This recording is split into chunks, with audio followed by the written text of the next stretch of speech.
Good morning, everyone.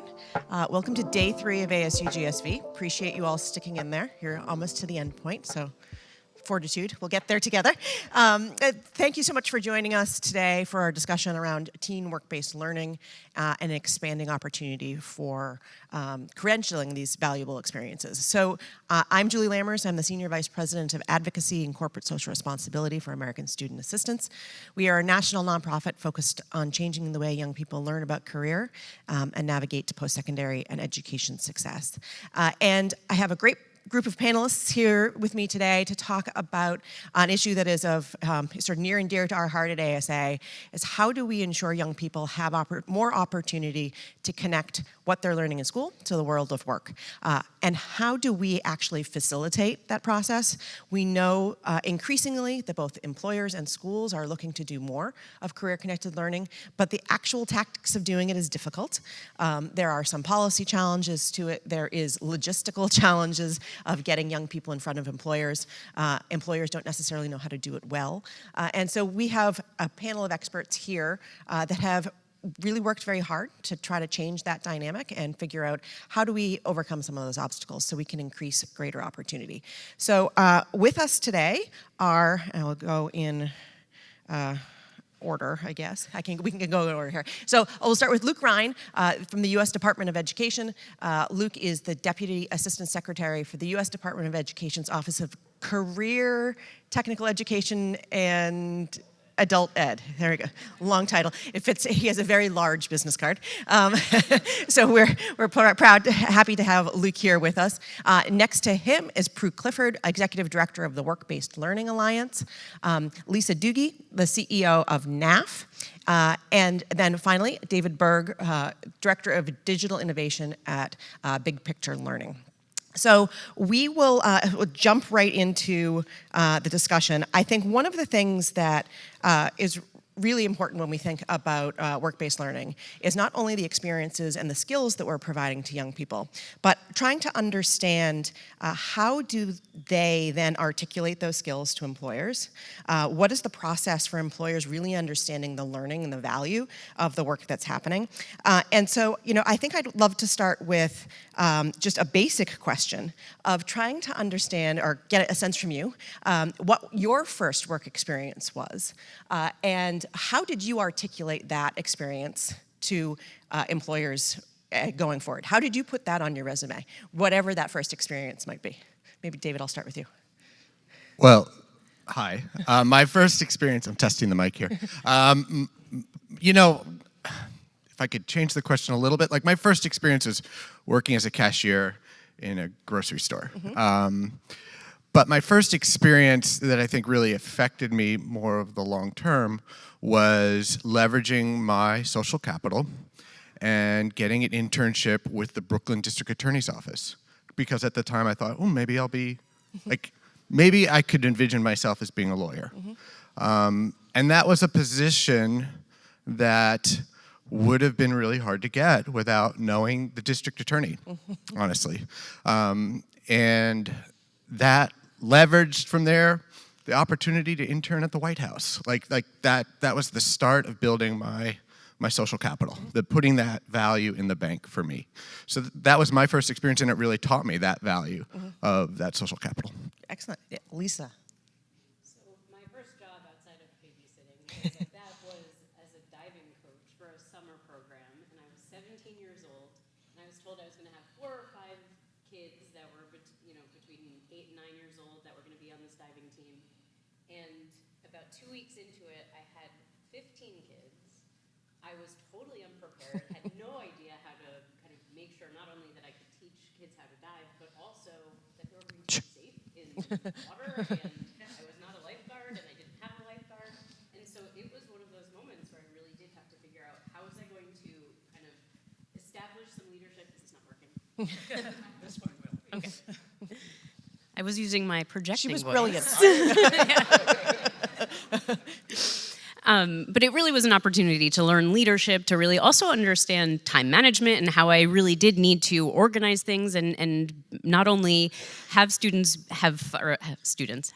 my divers have fun and enjoy learning how to dive, but also that there was some organization. And then I also did have to ask for help. I had to bring other people in, and it was really kind of a really transformative moment in my own confidence, and also realizing that it's okay to ask for help. It's okay to really figure out things as you go, and to say when you do not know how to do something, or when you do need to bring other people in. And so that was something that I really did start to talk about in my college interviews and then in future jobs, that it was a real leadership and learning experience that I was able to then build on in a lot of different experiences that I had going forward. Excellent. Prue. So, like David, my first experience was working in a grocery store. So back in Australia, when I grew up, you could get a job at 13 and 9 months, which is what I did. Yes, 13 and 9 months, not 14, 13 and 9 months. Don't ask me why, but that was it. And so got a job at the local grocery store. Now, this wasn't a big chain grocery store. It was a small family-run business. It was run by a family who had immigrated from Croatia a few decades earlier, and that business really enabled them to build a life for their family in Australia. I loved that job. I got to work with my friends on the weekend. It was the first time I earned my own money, so I felt really confident and empowered by that. But I don't think at any point I really grasped the importance of the skills that I was developing. What I did understand, though, inherently, was that job was going to be a stepping stone. And as fate would have it, that was the very first step in what would end up being almost 2 decades working in retail, which ended with me running $100 million companies and being a senior leader in a $2 billion organization. And so those initial skills, and hindsight is a wonderful, wonderful thing. And so looking back on that now, I can see those initial skills that I developed, just like David mentioned and just like Lisa mentioned, were really formative in, the journey that I've gone on, which has also brought me here today, to be able to share this stage with all these incredible people and to talk about a really, really important topic. Hey there, good morning. So at 15, I started working for my father. My dad at the time had a home handyman business that the name of the business was called Honeydew Services. And his tagline was, "We do everything your honey doesn't have time to." And to give you a better sense of who my dad is, he had bright, like neon pink business cards, right? So that's my father in a nutshell.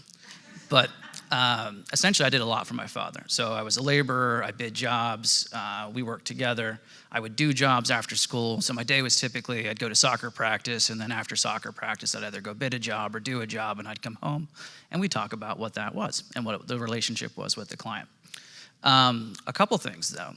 What my father taught me was that there is dignity in work, and that all work has value. And for a very long time, particularly all through high school, I wanted to work in the construction industry. It's where I thought my future lied. And it wasn't until I had, I used to volunteer for a 4-H camp where I would teach kids how to kayak and sail and do different things like that. And one of my mentors at the time came up to me and said, "Hey, you seem to like working with young people. Have you ever thought about teaching?" And at that point, I had not. So I chose to pursue a teaching path, but for the first 8 years that I taught, I also had a construction business. So I did a lot of kitchens, did a lot of bathrooms, I've done a lot of roofs, and a sad statement of fact is I actually made as much doing construction in 2 months as I did in my first 4 years of teaching in 10 months. So that's a sad fact, but it is something around how skills are transferable, and it does create opportunities for folks to both kind of follow their passion as well as really make sure that they can put their skills to work. Thank you. Thanks for that. So thanks for indulging us in this trip down memory lane. I think one of the things that is most important to take away from that is that I think a lot of people don't necessarily understand that there's still skills they're building. And so there is this disconnect in how do we tap back into the experiences that we've had and be able to articulate that to an employer going forward? How has this started to build a journey towards what could come next? And how can I lend value to your workforce? And that is something that we need to do much better for young people. Lisa, let me start with you. So I think one of the things that has come out of the pandemic is a sense of trying to understand how we connect education to work better, and how do we use technology to do that in innovative ways? So NAF has started a program within the last few years. Can you talk a little bit about the NoPro platform and the other work that you're doing to link work-based learning through technology? Absolutely. We know NAF has been around for about 45 years, and we know that work-based learning really does transform a student's high school experience. But we also know that we needed to do more of it, and we need more students to have access to it, and technology can be an enabler of that. So we really did work to build something that would enable, we know about 2% of students get internships while they're in high school, so we wanted to build something for the other 98%. So we used technology to create NoPro, which is a career-connected learning opportunity for students, and it is both for NAF students and non-NAF students, any high school student, to really be able to have this internship-like experience where they're able to work on a project that we build in direct connection with a corporate partner. So it's a real business case. It's something that a company really is struggling with or thinking about or trying to innovate on, and we have students work in groups towards that, solving that issue or doing a project around that, and they have the opportunity to actually win cash prizes in the challenges, and along the way they also have daily skill builders. So they're building different skills and competencies that they're able to do online every single day. There's also the opportunity for them to win prizes as they're doing their skill builders. So they're getting some compensation for doing this, which of course is a really important part of an internship. And we're really creating that collaboration and that ability to do for more students to have access to this. And we really recognized that it was important for this to feel very connected with the business partners too. And so they're still very much involved in this, and they do videos about why this is important. Some of the examples of the projects that we've done, we worked with Merck to do a project around how to get more diversity in clinical trials. So it's also things that students are interested in thinking about and really wanting to contribute to, because we know students now really are not just thinking about these big esoteric issues in the world, but want to think about things that actually are solving issues in their communities and that really are meaningful to them. And so we worked to build this NoPro product that now we've had a number of challenges, and students are absolutely loving it. They're staying on the platform. All of the corporate partners that we've worked with have wanted to do additional challenges. So we know that this is something that really does work, and we're continuing to push it out for all high school students. And then the other piece that we use technology to continue to do is, again, we know these work-based learning experiences are really important, but it isn't just what students do, but what are they getting out of it? So we also built our outcomes-driven work-based learning tracker that helps students really create this portfolio of skills and competencies that they're getting out of their work-based learning experiences. And it isn't just, I did a job shadow, and then I went to a career fair, and then I had an internship, but it's the skills and competencies they developed from doing those things. And the other piece of it that has been really powerful is it enables us to give the data back to schools so that they can understand how does it look like in terms of the equity of how students are getting these work-based learning experiences? How can they also build ones that are more efficient and that really do have the outcomes that they're seeking for students, and get to do this in a much more equitable way so that more students are having access to these work-based learning experiences. It's easier for teachers and schools to do and build and put together. So this is really another technology product that we do want to ensure that is helping there be more equity in terms of access to work-based learning. That's great. And how are you helping employers understand their role in this work? And because they're not equipped necessarily to evaluate skills of a student. That's not their job. It's not what they are trained to do. So how do you help with that piece of the work? So we work very closely with our corporate partners in building all of these work-based learning experiences, and we do have a reflections tool for our corporate partners so that they're able to provide their feedback, not only for the students who participate in the work-based learning experiences, but also with us, and that we can continue to build and develop with our corporate partners and help them understand and see the value in it, and help them see that this is not philanthropy. This really is a business investment.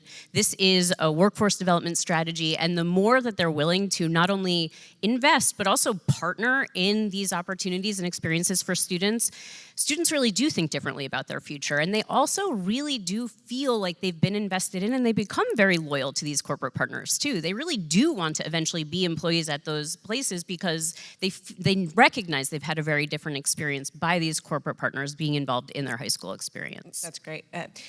David, let me turn to you for a minute. Learning outside of school is really core to all that big picture learning does. Maybe talk a little bit about the model and what it is you're trying to achieve through this work. Sure. So Big Picture Learning, for those who don't know, is a network of schools. We're around 150 schools around the U.S. High schools primarily. One of the key distinguishers is that we believe that the idea that all learning happens inside of school is broken, like doesn't exist anymore. Students are digital natives. They learn anytime, anywhere. The role of school as an organization is shifting, and we're trying to meet that. So one of the pieces is that we believe that kids should leave school to learn. Now, that means, in our case, that kids have internships. Oftentimes, they have internships from 9th grade through 12th grade. So for all 4 years of high school, sometimes for 40% of all academic minutes. That's a big decision that we've chosen to do because we believe that engaging kids in their interests out in the real world, building relevant projects out in the real world is really important. We also believe that building social capital is really important so that kids leave school with skills, with content knowledge, but also with a network that they can rely upon, like your first question, I think, was alluding to. So that's a bit about our network and our schools and the work that we're doing. And over the last few years, one of the things you've really been focusing on is if young people are leaving the school to learn, how do we help facilitate that process? So ImBlaze was really built to help with the internship process from both a student, an educator, as well as an employer perspective. Can you talk about what that looks like? Yeah, so if you're trying to get kids to learn out in the world, that's a distributed learning ecosystem. Like, kids are getting out into the world. There's a lot of complexity there with that.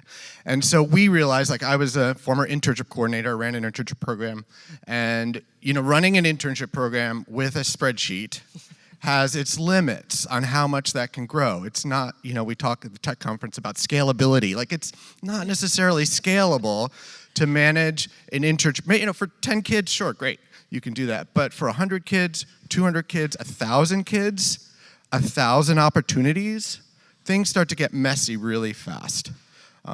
In addition, we know that these experiences are important, but what matters is what we can measure in education. We just have to admit that. Like, what really matters is what we can measure.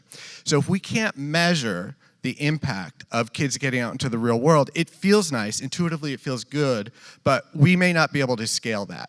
So ImBlaze is a tool that we have that enables schools to grow their real world learning program. It manages curating the database of opportunities for young people so that kids can equitably have access to opportunities. It also then, once kids have internships or apprenticeships or whatever those opportunities are, enables you to track the data around those experiences. Not just attendance data, kids are showing up at their internship, but also qualitative data around kids' experiences, what's happening there, mentor feedback, what they're experiencing as well. And our next step, one of the reasons we're here right now, is to then use natural language processing and AI to really start to dive deep into our large data set of actual student experience to really then start to tease out what are some of those quality measures that schools can take back and really operationalize. That's great. Luke, let's turn to you for a minute for a different perspective from the policy world. There's a lot that policy and regulation can do to enable some of this work, and you've worked both the state level and the federal level to increase some of those opportunities. Where do you think we should be leaning in now to make sure that more work-based learning is possible? And are there things that we should all be dedicated to trying to change to increase those opportunities? Sure. So I think just generally from a policy perspective, there are 4 real vehicles, in my opinion, that federal and states can act on. So the first is just policy, which can exist through legislation, it can exist through regulation, it can exist through essentially state plans that are required to manage federal programs, or it can exist through administrative policies and procedures. And the trick with work-based learning is it exists in all of those places. And often the devil is in the details, particularly around state administrative policies and procedures, how things are measured, what counts, what doesn't, how information is recorded. But that, in some states, is not public, and in a lot of cases, it's not transparent. So we need to really ensure that that exists. From a state perspective, I'd really offer one piece of feedback. It's really important that the state has a vision. So I'll use Maryland as an example. Maryland has kind of the Kirwan Commission and the Blueprint for Education Reform. They established a North Star that 45% of high school seniors would participate in a youth apprenticeship program or complete a youth apprenticeship program prior to graduation. That goal has spanned 2 governors, Governor Hogan and now Governor Moore, and 3 state legislatures. And every time the state legislature meets, they are essentially looking at what the field needs in terms of implementation, and they are essentially anchoring their policy to what practitioners need to move forward. And I think that is incredibly important. So what are some of the key things that the Biden administration is working on now that is looking to enable more of work-based learning opportunities for young people? Because it's a big pillar of both the secretaries as well as the presidents. Sure, so there are 3 things that I'd offer. So the first is we also have a vision for what K-12 education looks like. So Secretary Cardona has a vision that he refers to as Raise the Bar. And through that Raise the Bar campaign, there are essentially 6 initiatives or 6 core efforts that are required on the part of K-12 schools and communities to improve opportunities for young people. One of those initiatives we refer to as Unlocking Career Success. And essentially, this isn't rocket science. We want to make sure that students have early post-secondary experiences through dual enrollment. We want to make sure that the credentials young people earn in high school have value, both in post-secondary and the labor market. We want to make sure that students have both college and career navigation supports so that they can become both themselves and fulfill kind of their education and career goals. And the fourth is high-quality work-based learning experiences. These are game changers for young people in terms of how they envision themselves, how they develop their identity, and also establishing a foundation from which to build their futures upon. The other piece is we want to invest locally. The best practice, in our opinion, comes from practitioners at the local level. So we have a program that we refer to as Career Z, where we're providing direct support to 100 communities across the country. That's both technical assistance and financial support to help those communities and those school systems build these networks of work-based learning that are essential. And again, the best policy is driven from practice, and we want to anchor our policy in the needs of school systems and those leading the work across the country. The third thing I'd offer is we're in state plan season. So if you're not familiar with what I mean by that is every single one of your states is going to submit its Perkins state plan come May, and every single one of your states, with the exception of one, submitted its WIOA state plan last month. These, as I mentioned earlier, are ways in which states can develop policy anchors and hooks that really take to root in terms of how work-based learning systems are structured, how they're measured, and how they're funded. So one of the big challenges with work-based learning is how do we articulate and credential what is happening outside of school hours? Does the Biden administration have a position or a point of view on what that should look like? Or how are you thinking about the data and quality of the experiences that young people are having when they're not in a school setting? Oh, so I love this question. So there are 2 policy pieces that we'll talk about, and then there's just a third in terms of like learning and positioning learning at the center of our policy agenda. So also, if you're not familiar, the Department of Labor issued a notice of proposed rulemaking earlier this year around registered apprenticeship. The public comment period for that closed a couple months ago, but in that notice of proposed rulemaking was essentially a bridge in terms of how we think about registered apprenticeship, how we think about youth apprenticeship, and how we integrate our K-12 schools within the registered apprenticeship system, particularly through pre-apprenticeship, as well as youth apprenticeship. And then there was a program that was proposed which was referred to as CTE, registered apprenticeship. So it's essentially trying to link K-12 programming with state registered apprenticeship systems. And the reason that that's incredibly important is because registered apprenticeship has a very defined structure. It's employer-led. There's measurements for learning on the job that employers are responsible for, and there's a related training and instruction component that schools are typically responsible for, which is not unlike classroom instruction in schools today. So very excited about the potential rule that could exist, and the final rule will come out later this year. The other piece is in December, the administration announced that it had interest in regulating Perkins. So that is something that we are exploring right now. And if you look at work-based learning across the country, states are in very, very different places. So there are essentially more than 30 states that measure work-based learning as part of a formal accountability model.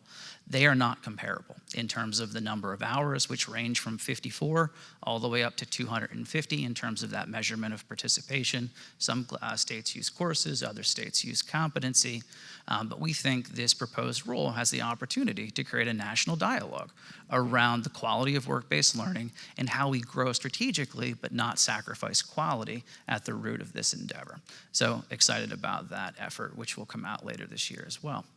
And then the third piece is we have to base our decisions on research. So we're continuing to invest in research through the CTE Research Network and other things, but essentially that is the driver of our public policy. And I will tell you, as many of you know, there's not great research around work-based learning right now. There just isn't. And collectively, we need to be able to connect evidence, research, and practice. And that's kind of incumbent on all of us to figure out. That's great. So Prue, let's bring you into this conversation. So I think, the Work-Based Learning Alliance really started out of necessity during the pandemic, right? To understand how could we provide high quality, valuable digital experiences for young people. It has expanded greatly over the last few years, and you're now in working directly with a number of states. 16. Yes. So that is over 4 years. That's great expansion. Can you just talk a little bit about your model and what you're trying to accomplish with Yeah, absolutely.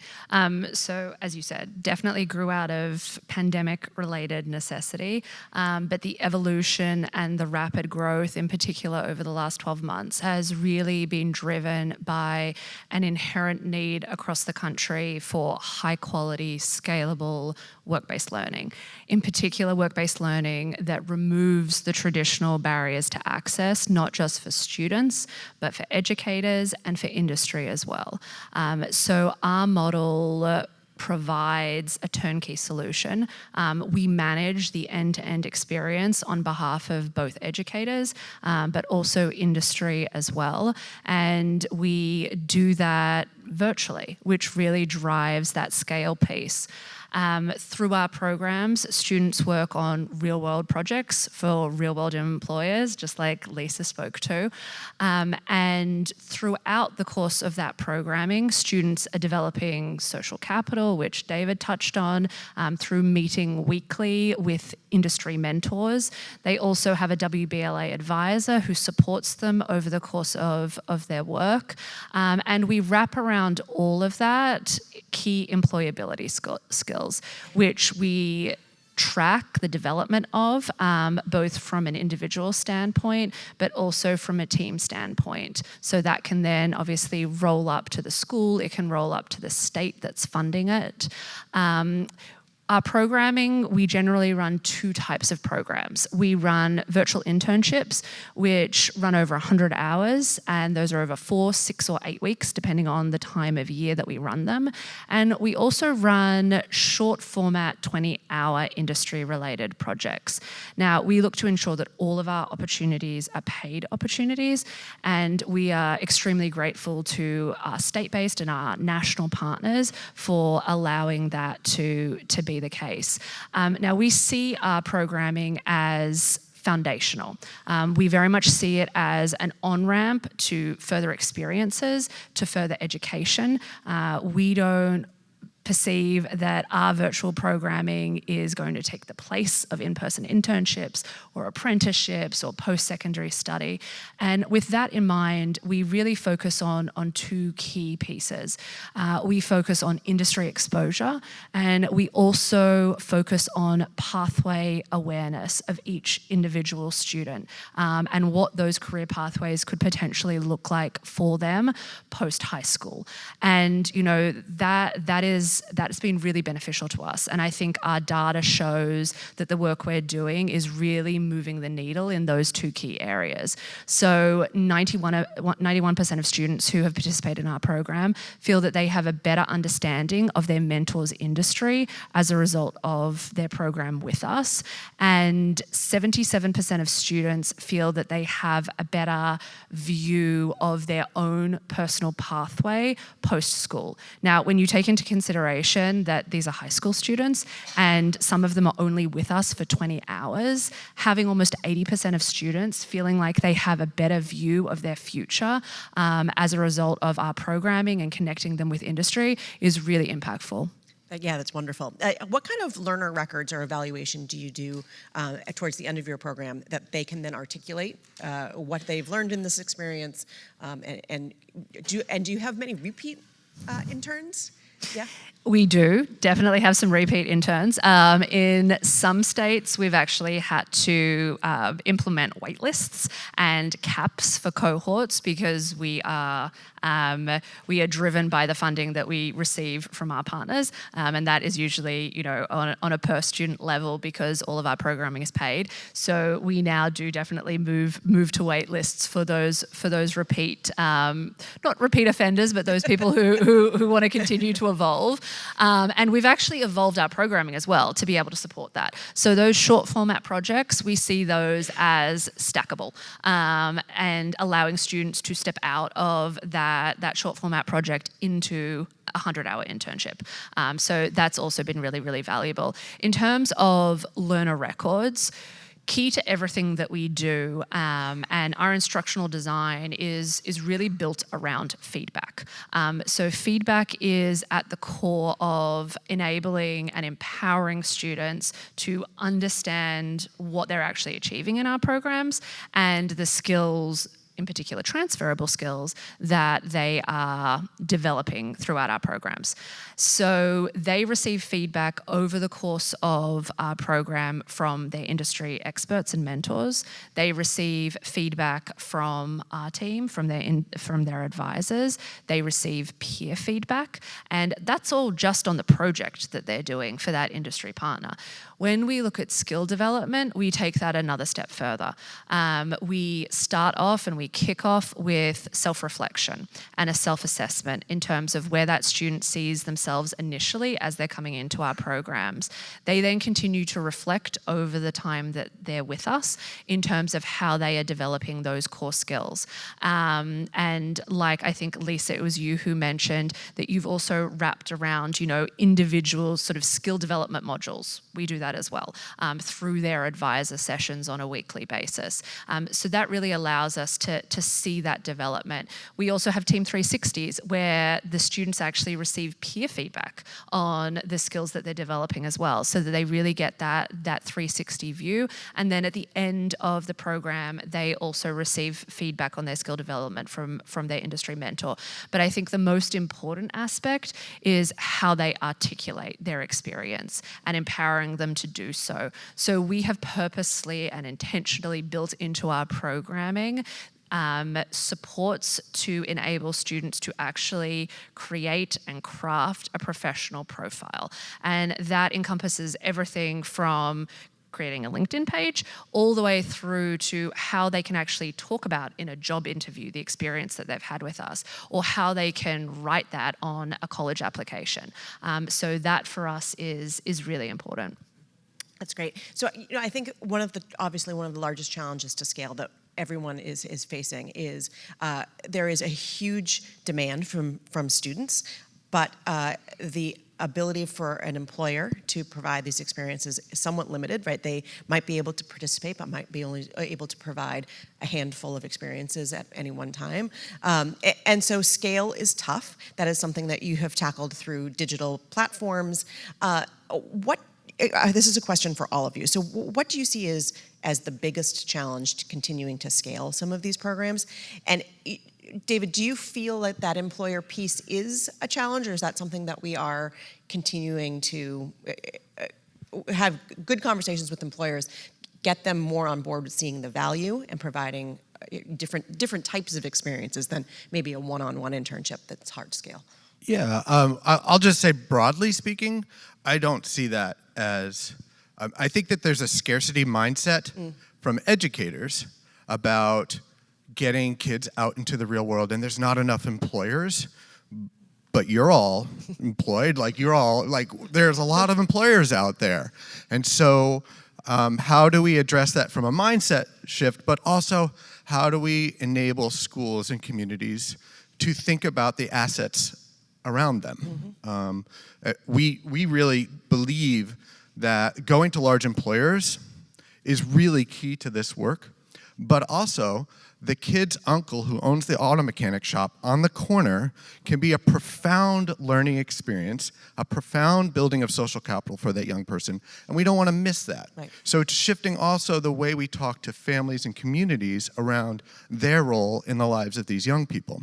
That auto mechanic probably also wants to support their career and their profession and the work that they do. And they may be masters at that work.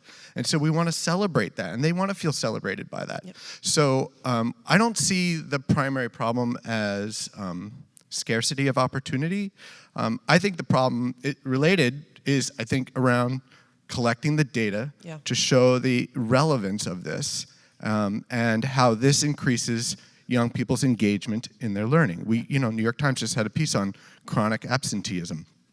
Kids aren't engaged. That's why they're not going to school. And the social contract of kids go to school so parents can go to work is kind of broken down. Well, how do we get kids engaged back in school? And we think one way is connect them with their interests in the real world. Yeah. Luke, from a policy perspective and maybe sort of a bully pulpit perspective, what is the department doing to encourage employers to be more actively engaged in helping to solve a problem around work-based learning and not necessarily relying on educators to be the only ones that are working towards this issue? Yep. So one of the things that the Secretary and the White House are both very keen on is using their direct relationship with employers to shift behaviors. So actually later this summer in June, we will host an employer summit where we will invite, through the White House, 300 of the largest companies across the country, and we will essentially work with them to develop commitments in the vast number of communities that they support and essentially help to scale the connections in work-based learning in those places. But I think the bully pulpit is a really strong one. I also agree, though, that employer engagement, we need to get much more tactical about it. And there's just not an awareness of the number of employers that we could be tapping on the shoulder to participate and sponsor young people. So we only have a few minutes left, so maybe I'll start, Lisa, with you this question. If there was one incremental thing that the people in the audience could do today, knowing that this is a huge issue to tackle, what would you recommend be the first step towards a greater opportunity for work-based learning for young people? I think given the narrative right now, there's never been more focus on the future of education, the future of work, the need for workforce development, the need for a skilled and diverse talent pipeline in every single industry. And it really does start with, as was mentioned, that local businesses and local, working in a community and looking at the needs in a community. We have advisory boards for all of our academies so that we really do make this as much an educational focus as it is a community focus, and that we're making sure that everybody feels a part of the solution. So, working with CTE programs, really making sure that you are providing the access to resources, to opportunities that really enable students to have very real world experiences and that we're bringing all people to the table. This isn't just about huge national or global companies. This is every single employer does have a need for a skilled and diverse talent pipeline. And so really making sure that we're tapping into all industries and bringing them into the classroom and having them be a part of training their future workforce, it is a benefit to everybody. It really does make everyone future ready. So ensuring that we really are tapping into a community's needs and bringing everyone to the table in this solution and making it not just about the educators having to find the people or having employers have to figure out where do they need to look to be able to engage in this, but that we are really starting the table set with everyone and making this a community as well as a workforce development strategy. Prue, what are your thoughts? My thoughts are that there needs to be a first step. That's what we hear time and time again from industry partners, but also from educators. There is either an apprehension or there's the unknown in terms of how do we actually make this successful? How do we actually scale this? And so I think from my perspective, it's really around, tapping into those organizations, those third parties who are subject matter experts in this. We shouldn't expect an educator educator to be an expert on work-based learning. We shouldn't expect an industry partner to be an expert on engaging with high school students. But there are organizations out there, such as ours, and we are experts in it. And so being able to leverage and to tap into that knowledge, I think makes that first step so much easier. So that then we can all sit at the table together and we can really lean into the future and to the opportunities that are available for the students of today and our workforce of tomorrow. Yeah, I mean, I think we see time and time again that intermediary is really key to the long-term success of some of these programs. David, do you have final thoughts on that role and that? Intermediary? Oh, I think there's huge potential there. I want to leave room for other folks just to say yes. That's a huge thing. I guess I'd say like identifying that stakeholder who's the intermediary is an emergent thing right now. Yep. So, who is that, and how do they engage schools and workforce folks from the workforce? Yeah. That's a challenge. Yeah, it is, and I know you did a lot of this work in Delaware, Luke, to try to understand what role you could play in bringing all of the pieces together. But that, in order to sustain it, you need to have this grounded in sort of one person owning the process and helping to facilitate all the pieces, right? No, I totally agree. And intermediaries, I think, are an underrated asset. And I think it's intermediaries. So I think it is a plural statement that needs to exist in communities in terms of economies of scale. And then I would also say that I think we are under-leveraging places where employers are already convening themselves. So associations, chambers, right, different things like that, where there can be different accountability models that are manufactured in terms of employer participation. And it can be, instead of a one-to-one pitch, it can be a one-to-many pitch. Well, with that, thank you very much for joining us today. Thank you to our panelists for being here and providing their expertise, and enjoy the rest of the conference.